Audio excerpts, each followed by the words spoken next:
kawasan yang orang selalu jalan, orang selalu lalu. So memang bats akan lalu area sini.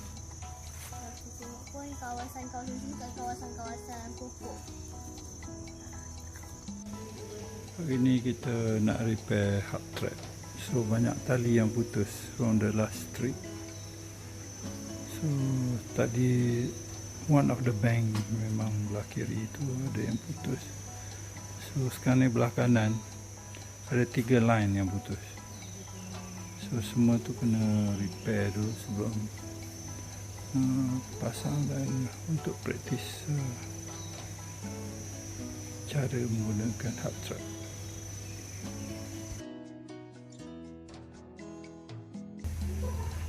So dah nampak dia punya structure of the harp track.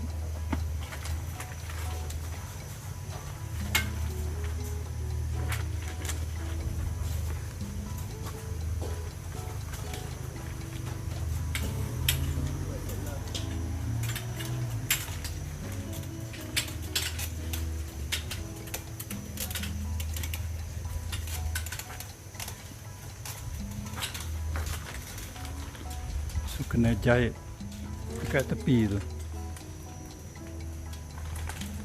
Kalau tak jahit dia akan keluar.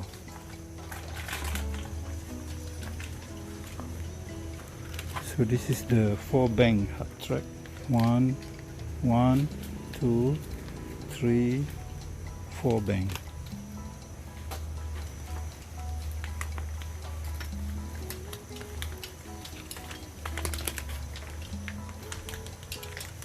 This is the upper parts, and this is the lower section of the truck. Kenapa kita pilih tempat ni? Oh, sebab kalau kita tengok tempat ni dia lagi jauh daripada kawasan yang orang selalu jalan, orang selalu lalu. So memang bats akan lalu area sini. Aku tengok pun kawasan-kawasan sini kat kawasan-kawasan pokok. So ini dipanggil apa? Flyway. Flyway untuk bats. Okay. Jauh daripada laluan manusia. Okay. Hana nak sebut apa? Lagi satu kat belakang ni dia ada macam sungai kan. So tempat untuk bats tu minum. Di laluan dia lah. So agak-agak dapat spesies apa sini? Insect bats. Insect bat, okay. Agaknya jenis apa? Yes. Rhino. Rhinolophus, Rhinolophus. Hippocedarus. Okay, good. So lepas tu kenalah sebut kelawar masuklah dalam saya punya harp trap ya. Okay, doakan kita malam ni berjaya dapat banyak spesies ya.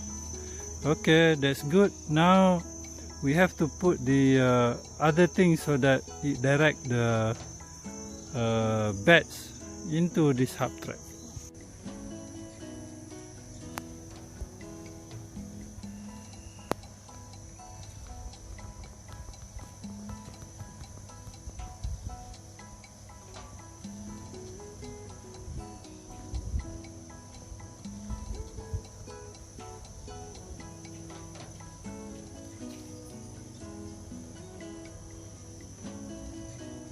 Ada 2 ekor tadi. So yang ini attack yang kecil lagi. So yang kecil tu lari tak tahu ke mana.